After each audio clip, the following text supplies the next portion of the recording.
What is up, everybody? Welcome back to another edition of the Sheehan Show here with me, Sean Sheehan, on Sherdog.com. And there's no Bellator, no big PFL, or no big Cage Warriors or KSW card this weekend. So I want to talk a little bit about the UFC and kind of my preview for the weekend. I'll talk about my bets, obviously, in the next couple of days here as well. And Sherdog can give you my top 5 bets.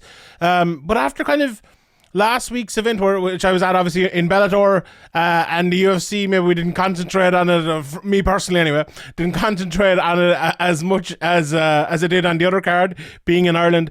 It's kind of good, I suppose, to get back to the UFC and get back to the never-ending, the never-stopping wheel of UFC madness. And it's a real good card in the UFC. Now, I'm not going to go through the whole card. Obviously, the lads, I think the preview show is already up there from Sheehan and Duffy, and that's absolutely fantastic. So check that out, and they give you a good few hours of a breakdown. I'm not here to do that. I want to give my quick thoughts on a few of the fights here, and specifically, I suppose, the main event and what I kind of think of it. Now, I don't often watch the UFC countdown shows, and I'll start by this talking about the main event. But we got a message saying, a person from your podcast is going to be on the countdown show, and they're like, oh, grand. So I went and I watched it, and the countdown show was actually pretty good. And I kind of think it expands from, obviously, Masvidal versus Colby Covington.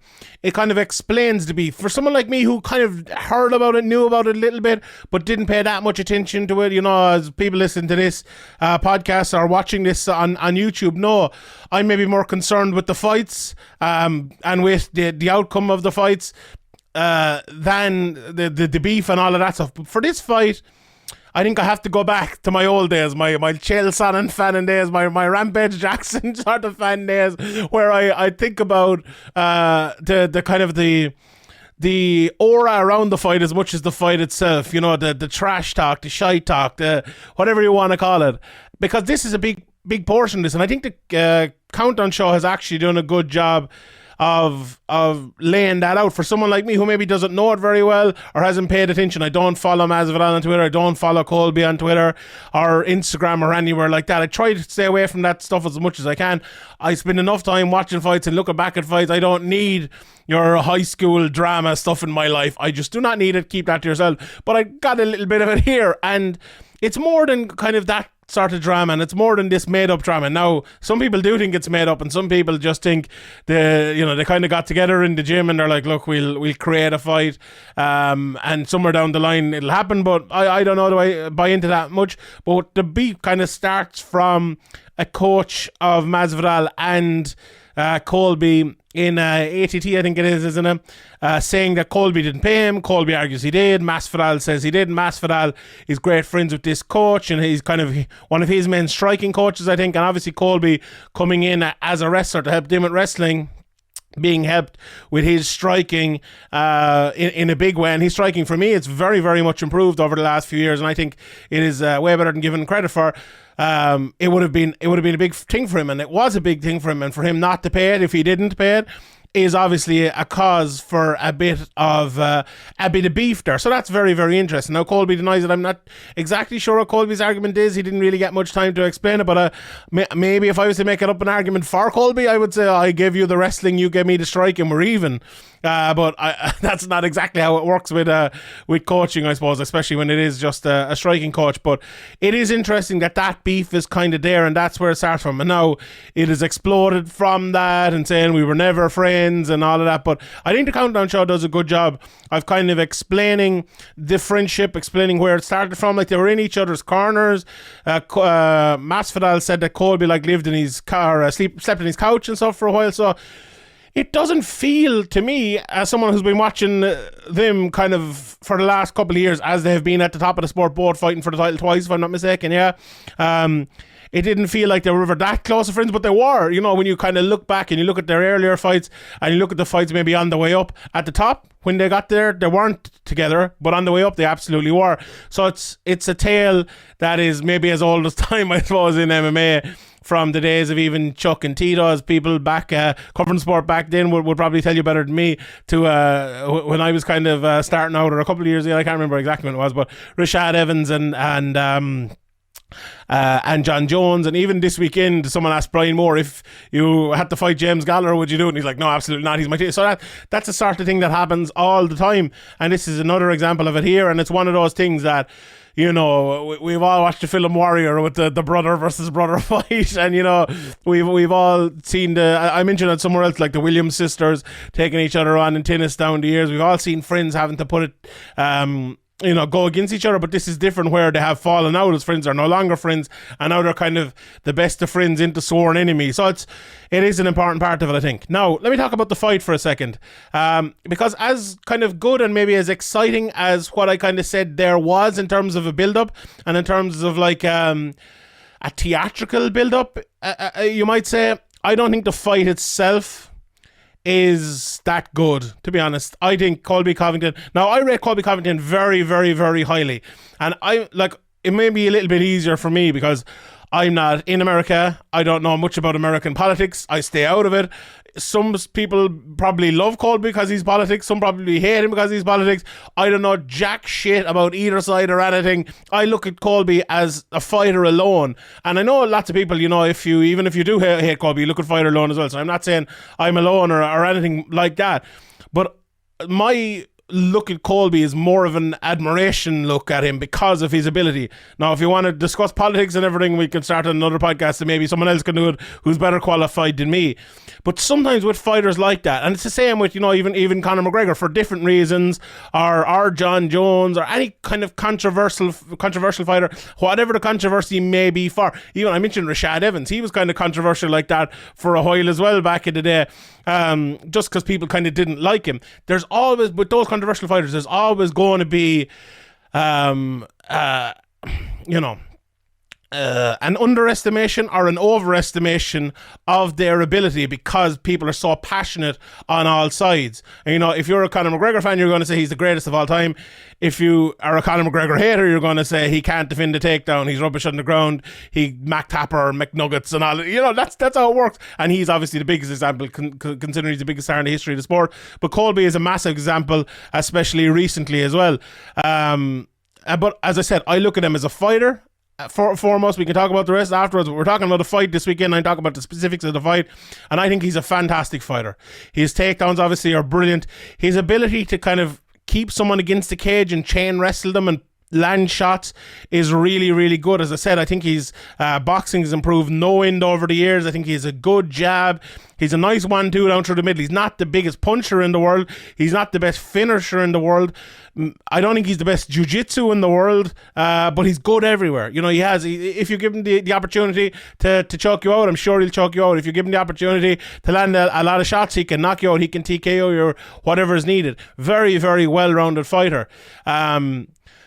The one thing I would say about Colby before I move on to Masvidal for a second, I was very, very, very annoyed as someone who wants to see the best fight the best at their best with the best game plans, that he didn't do that for me against Usman twice. I don't think he fought his best game plan.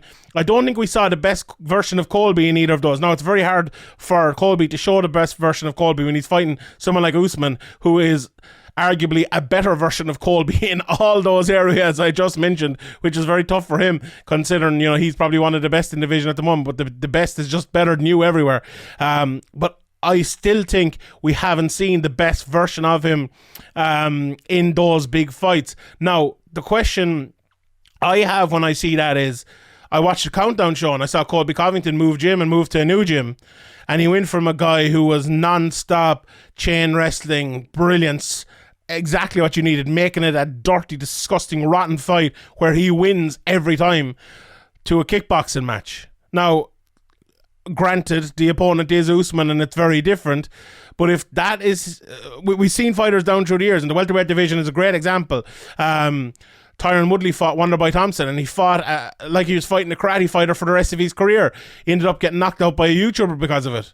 You know, that is a big, big problem. If Colby Covington is fighting Kamaru Usman for the rest of his career, it's not going to go well for him. And that is a big problem against Masvidal. Because if he fights Masvidal in like a stand-up, you know, use my skills as a boxer fight, he will probably get knocked out and certainly lose. That would be my estimation from it. Now, I don't think anyone could be that stupid. I don't think anyone with the background that Colby Covington has, will do that. So we'll talk about what I think will happen in the fight later on. For Masvidal, you know, sometimes you forget because of what he's become over the last couple of years in terms of a star and a talker and all of this, that he was always a solid fighter, a good solid fighter, never a great fighter, but he's a guy who has always had very good boxing. He's kind of discovered in the latter part of his career power, and his takedown defense improved and improved and improved throughout his career. So all those things coming together came into that run where he kind of got very favourable matchups in terms of Darren Till, who's going to stand with him and cut a lot of weight and be, there to get knocked out. Ben Askren, who's the most overrated fighter in the history of the sport, and walked into a knee after 5 seconds. And, there's probably a couple I'm missing as well. But it was all great for him, though. Now, I'm making excuses. I'm being very facetious there in a way. But you get what I mean. That run came together for him at the right time. He got great matchups with the brilliant skill set that he has to optimize that skill set and to optimize it in terms of showing how good it can be at its very, very best. And it earned him big money shots at the title and a big money fight, obviously, with Nathan Diaz, which was another great matchup for him where he could show off his ability as well. Now, that ability doesn't stack up against the best in the division in Usman, and wasn't even near it. Look at the difference between his 2 fights with Usman and Colby's 2 fights with Usman. Colby's 2 fights very, very close in a lot of different ways. Usman, obviously finished in the first one, and if I'm not mistaken, it was a decision in the second one. I don't have the results up in front of me, but it was a relatively close fight as well that I think most people had Usman winning. And, I think most people would argue they're the 2 best in the division. I don't think anyone would argue Masvidal is the best in the division. So for me, I'm looking at the matchup altogether. And let me just say as well, I'm talking about Masvidal's skills there now based on that very top of the division. Like, Masvidal has a very, very good skill set. I mentioned again the very good takedown defense. He can take lads down as well if he needs be. Hits hard, a good technical kind of game in a different sort of way. A little kind of straight up inside boxing game, which is very, very difficult for most people in that division or in this sport to even deal with. So it's very, very good. But when I talk about the top of the division, that's going to be difficult. Now, this fight itself, right? How does Masvidal win this fight? If Masvidal can draw this into a fight where he is in close boxing proximity or a close boxing range with Colby Covington, he will box the ears off him. He really, really will. I was talking about Colby going up a weight the other day, and I do think Colby, like a lot of people said to me, he barely cuts weight for welterweight. He's not the biggest welterweight in the world. Which is true, but I think the reason it's true is because he keeps himself down there. He doesn't want to cut much weight. He keeps himself very, very lean. I think Colby has the frame where if he wanted, he could put on another 10, 15 pounds, even a little bit more maybe, and move up the middleweight. Now, that might cause other issues, but you get what I'm saying for a second here. Masvidal is not the biggest in the world at 170. Obviously, he was down at 155 and everything like that. I'm interested. The one thing I'd be very interested in seeing, we've seen him before, is when they kind of line up against each other, when they're there in the fight, the difference kind of in not just muscle tone, but size, and the difference in like length and reach. Because if Masvidal wants to fight Colby at that sort of range, it's weird because like, I think if Colby is too long and too big for him, it'll make it a little bit harder for Masvidal, because that extra kind of step to get into range against someone who's a lot bigger than you will give that person who is bigger than you the ability to take you down easier, for me. And now, maybe better technical analysts might disagree with me on that, but that's kind of my call, and that's kind of my feeling on it. But for this fight, I think they are similar enough sizes, so I think if Masvidal is able to get it into that range, I think he will have success there. It's getting it into that range that will be the difficult thing, because look, I'll say it again, if Colby fights with the right game plan that I think he should fight with, now maybe I'm wrong, maybe I'm an idiot, maybe he'll go out and box him up for 25 minutes and win like that. But if he goes in there, chain wrestling, push him against the cage, and doesn't give him a second's rest, I don't think Masvidal's boxing ability will matter a jot. I don't think his power will matter a jot. I don't think any of it. I think Colby will eventually take him down. Masvidal will make it hard against the fence for a while.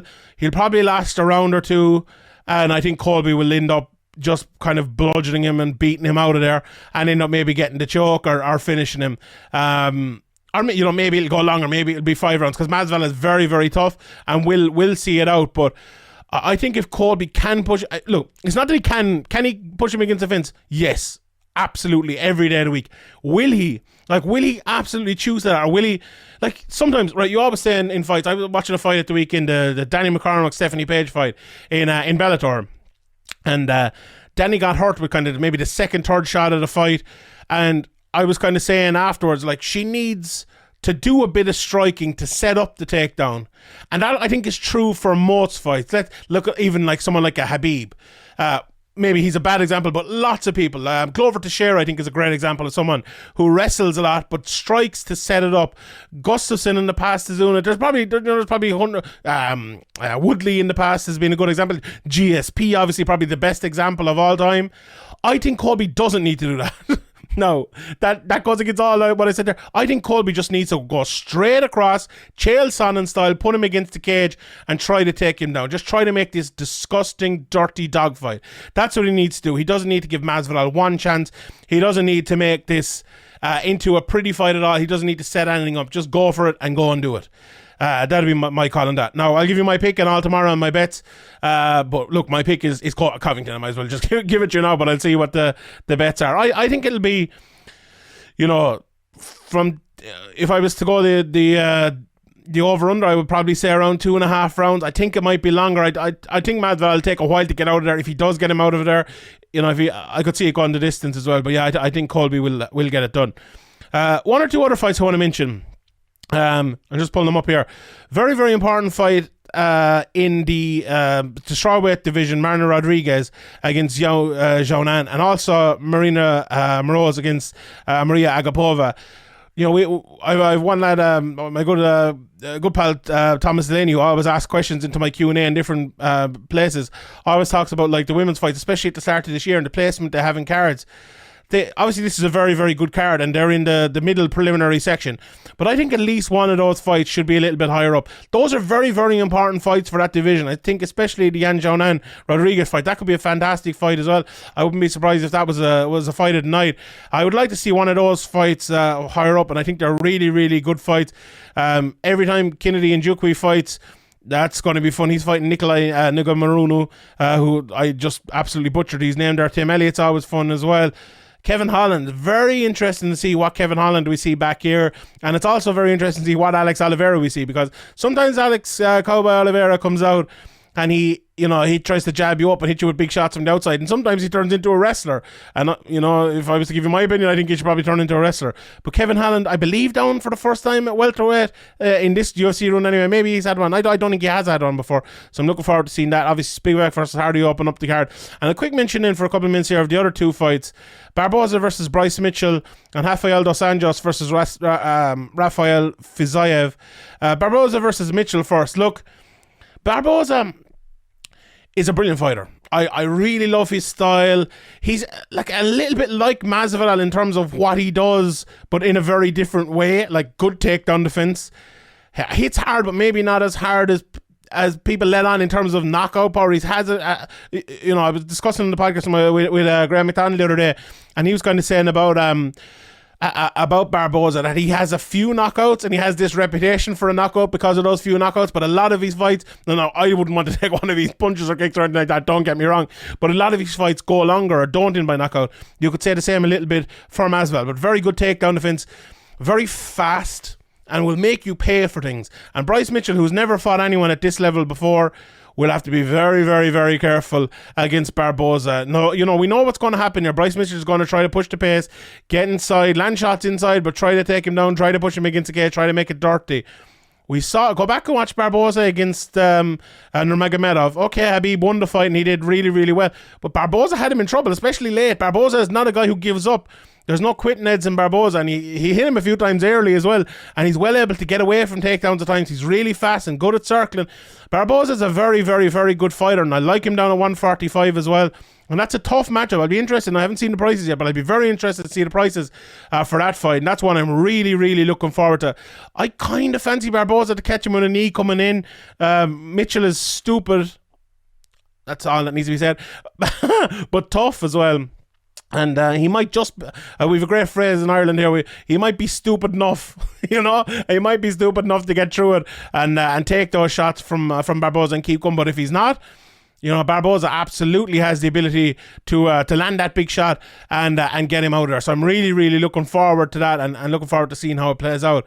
Hello everyone, we interrupt this preview with a little bit of an update because there is a new fight on UFC 272, Rafael dos Anjos versus Renato Carneiro, and I put on a different t-shirt and I said I'd update this, and we'll pop back to the rest of the preview in a second. But I want to talk a little bit about this fight because it's a big change.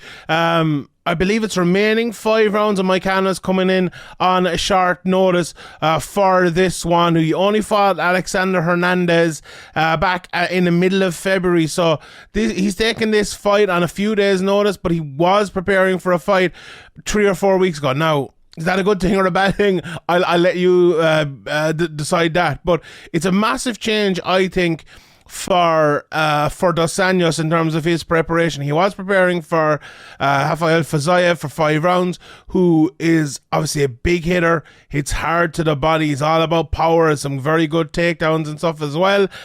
And you're looking now at a guy Carneiro, who hits hard, but hits more straight shots down through the middle with his jab, and obviously very, very good jiu-jitsu as well. On the other side of it then, for Carneiro, short notice again, we'll say it, 5 rounds is going to be an issue for him, and how he fights, because it's 5 rounds, I think is going to be an even bigger issue. But for me, I think this one, if you're to break down this fight, if you're to look at it, I think Dos Anjos will need to get inside, and Carneiro will need to keep him at the end of the job, and jab even.